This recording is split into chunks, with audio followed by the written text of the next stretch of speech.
Earlier on, I made a video for a Facebook group because I got a lot of questions about wood combs. So I thought it'd be a perfect opportunity to share it to this YouTube channel.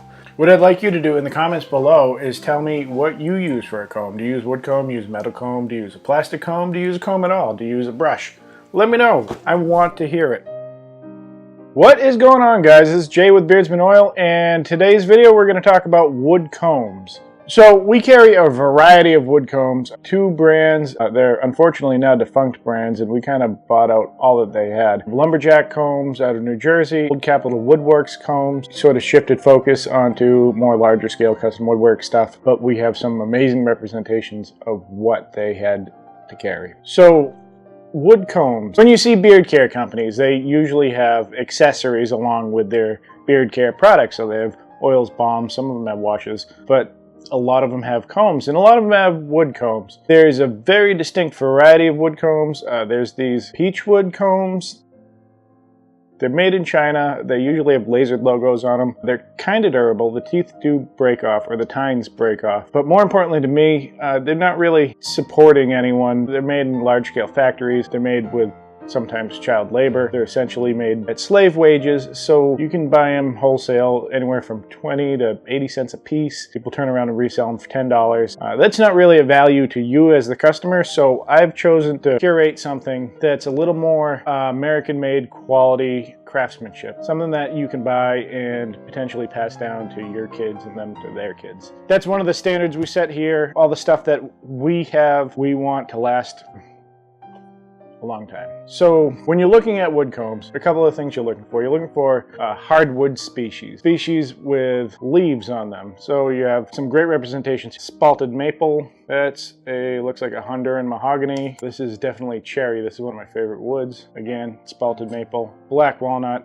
this stuff is amazing. Padauk can bleed a little bit red. There's something to be aware of. It's not really a problem for the user. It's more a problem if you leave it wet sitting on a counter. If you're looking for something, if you're an EDC guy, you're looking for something pocket size, believe it or not, I carry one of these every day. Mine's a rosewood one that Jeremy had made for me. These fit quite nicely in a watch pocket up to about there. I've never had mine break. I don't presume you would too unless you sit on it. I mean, it is wood after all. There's some ideas out there about conditioning and seasoning combs. If you use beard oil and you're using a comb, it's gonna do it by itself. It really is. I mean, these things are gonna absorb oil. They have a saturation point that they can't break over. So they're not gonna rob what you're putting in for product every time. They're just going to absorb some oil. The use in that is it's going to take this line here, and the saw leaves what's called kerf in that line. These are actually well sanded out, but microscopically there's still a kerf there. That's not a detriment. It's actually a benefit because it's pulling dander and debris that your beard collects throughout the day. Depending on where you are, where the air quality is, there's going to be debris in your beard. It's just bound to happen. You're walking around with a giant filter on your face. So that will help mitigate that, help pull out some of the whatever's dust, pollen,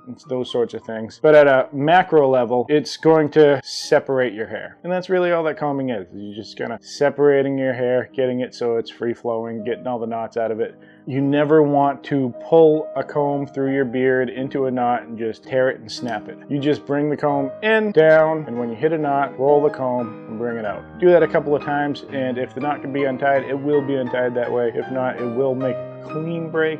Clean break's pretty important because you don't want split ends. Split ends are the death of hair. You can find all these combs on our website. I would definitely look at this as an investment over just a purchase of something that you're going to throw in the trash. I don't want to sell things that you're just going to throw in the trash. I keep a standard of minimal packaging, sustainably sourcing stuff, and making sure that the things I bring in are of value to you. These things are definitely of value to you. Some of them are listed on the website, some of them aren't. I'm getting to it. I'll get around to that. Hopefully by the end of the week, everything should be listed. These things, once they're gone forever. This is the world supply. I have a box right over here, and that's all that's left. Get them while you can. I'm definitely keeping the ones that I own. I think that if you bought one, you would be doing the same too.